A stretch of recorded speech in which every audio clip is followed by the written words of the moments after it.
Discriminación a mujeres indígenas.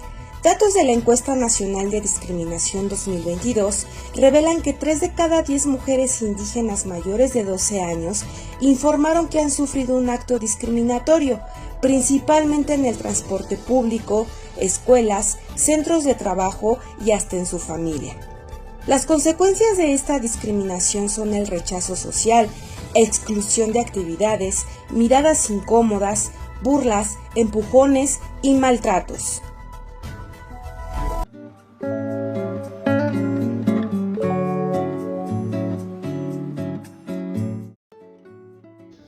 Hola, ¿cómo están? En el día de hoy explicaremos sobre el tema de la discriminación hacia los pueblos originarios. Para comenzar, queremos explicar las raíces de esta discriminación, que se da a partir de las ideologías raciales y coloniales surgidas en la época colonial.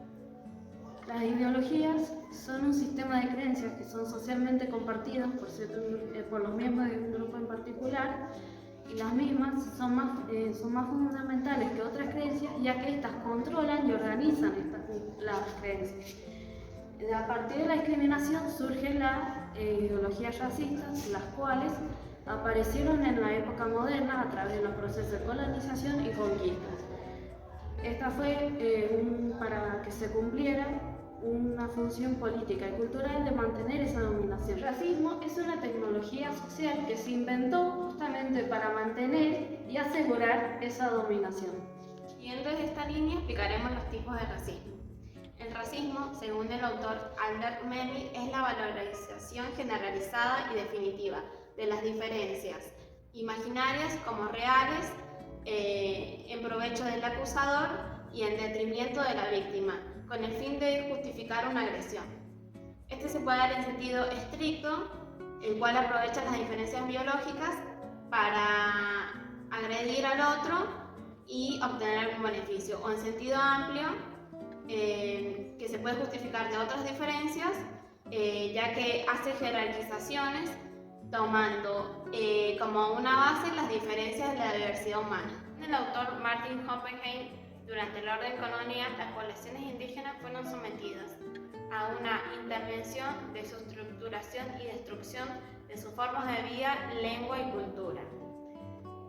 Se los consideraba como inferiores en una posición de subordinación y negación por parte de los colonizados, quienes se percibían como superiores, provocando la aculturación o el exterminio de los indígenas. Las expresiones del racismo son el clasismo y el sexismo, ambos definidos por la autora Morales. El primero nos dice que son las diferencias de clases sociales se ve de forma negativa, suponiendo la superioridad de una sobre las otras. El segundo la define como la creencia sobre la superioridad o inferioridad de una persona por su pertenencia a un colectivo sexual. Este mecanismo de marcar negativamente a ciertos individuos por tener rasgos diferentes y categorizarlos se llama estigma social. A partir del estigma surgen los estereotipos sociales, definidos por la autora Morales como las ideas, creencias, generalizaciones que se tienen sobre un grupo social. Por ejemplo, en el caso de las mujeres indígenas se las considera una clase social inferior y desplazada de la sociedad. Entonces, al buscar trabajo y estar estigmatizadas que poseen rasgos diferentes y no deseadas por sus empleadores, no se la acepta y se la considera que no es normal. Estos estigmas producen estereotipos que son las creencias de que son salvajes, ignorantes y que no son capacitadas para este trabajo, produciendo una discrepancia entre los atributos reales e imaginarios que tenemos, produciendo un prejuicio sobre estas mujeres erróneo. También se produce el sexismo, ya que se las considera inferior al hombre y al pertenecer a un grupo indígena, se la considera menos capacitada, menos civilizada, creando una discriminación y segregación de estas mujeres. Las actitudes son evaluaciones globales y relativamente estables que hacen unas personas hacia otras personas con ideas o cosas que técnicamente reciben de dominación hacia el objeto de actitud. Existe una relación entre lo que son prejuicios, estereotipos y discriminación. Y para esto vamos a explicar primero los componentes de la actitud, que vendría a ser cognitivo, que son pensamientos o creencias, lo afectivo, emociones, y conductual, que serían intenciones o disposiciones a la acción. Lo cognitivo, que son pensamientos, podría ser hacia los pueblos originarios, podría ser la falta de civilización, que son salvajes o subdesarrollados. Los afectivos vendría a ser como un repudio que tienen hacia ellos, un rechazo. Y lo conductual vendría a ser ya la discriminación, que sería, por ejemplo, los actos de burla, humillación y demás. La profesión del trabajo social se basa en promover el cambio y el desarrollo social, fundamentado en los principios de la justicia social y los derechos humanos.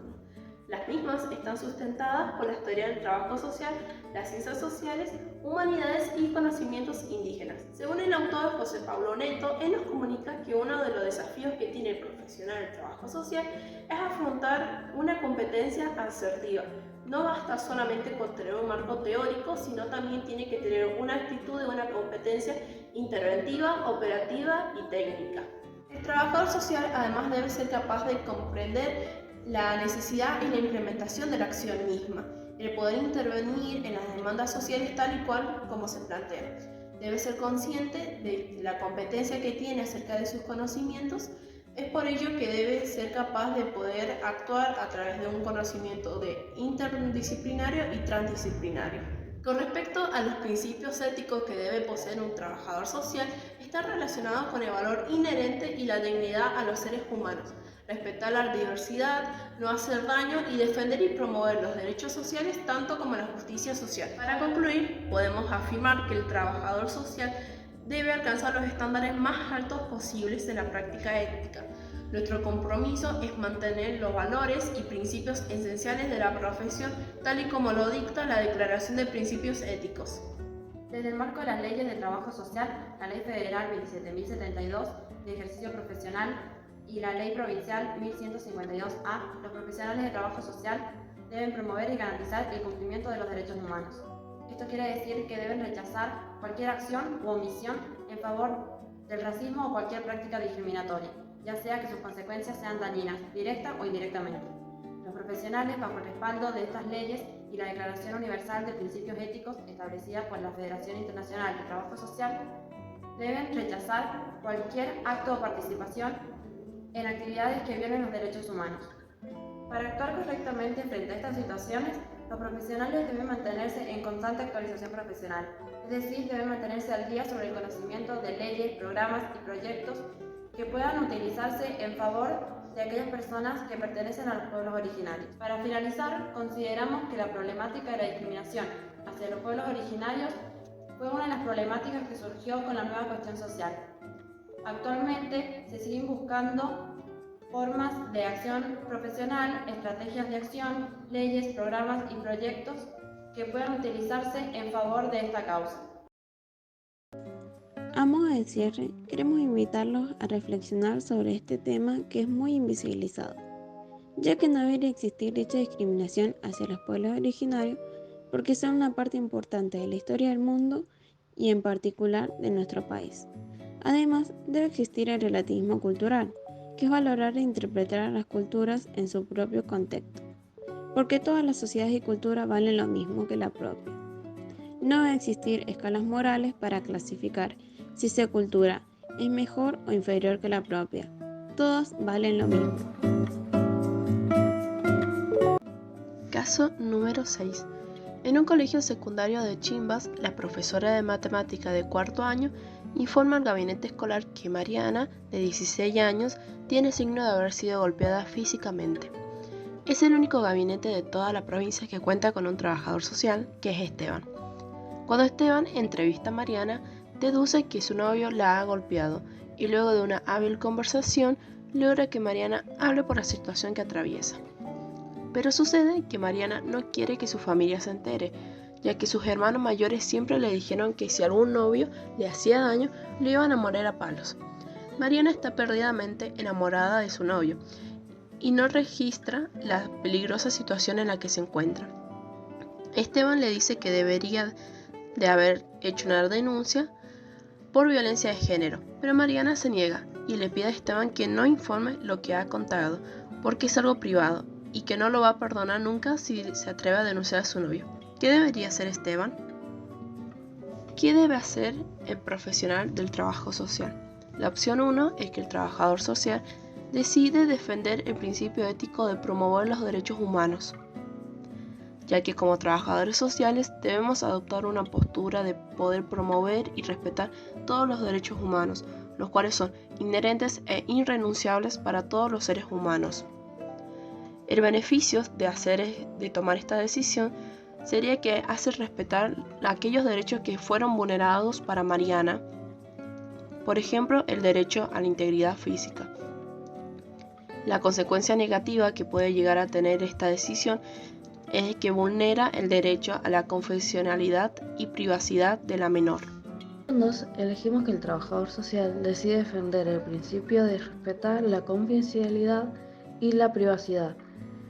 ¿Qué principio ético fundamenta esta decisión? Pues el de respetar la confidencialidad y privacidad. Como profesionales debemos respetar este derecho de las personas, sin embargo, puede ser vulnerado cuando existe un riesgo de daño hacia la persona o a terceros.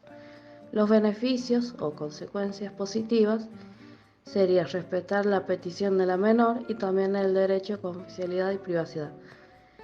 Los prejuicios o consecuencias podríamos suponer que es el no respetar y tampoco promovemos el derecho a la vida, a la libertad, a la seguridad, además de realizar una mala praxis.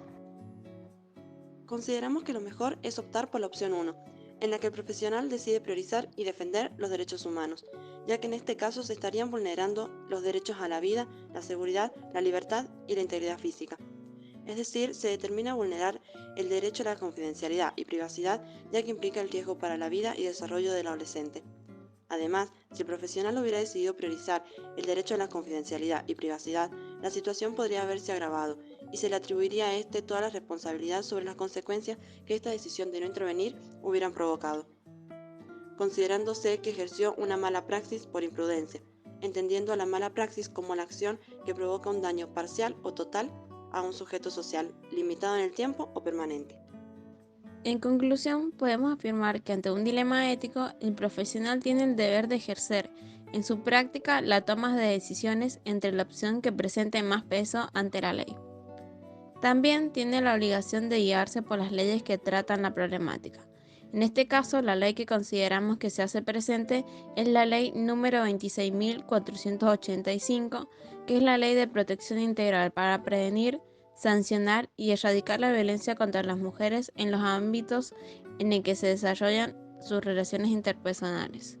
Muchas gracias por ver el video. Esperamos que te suscribas y le des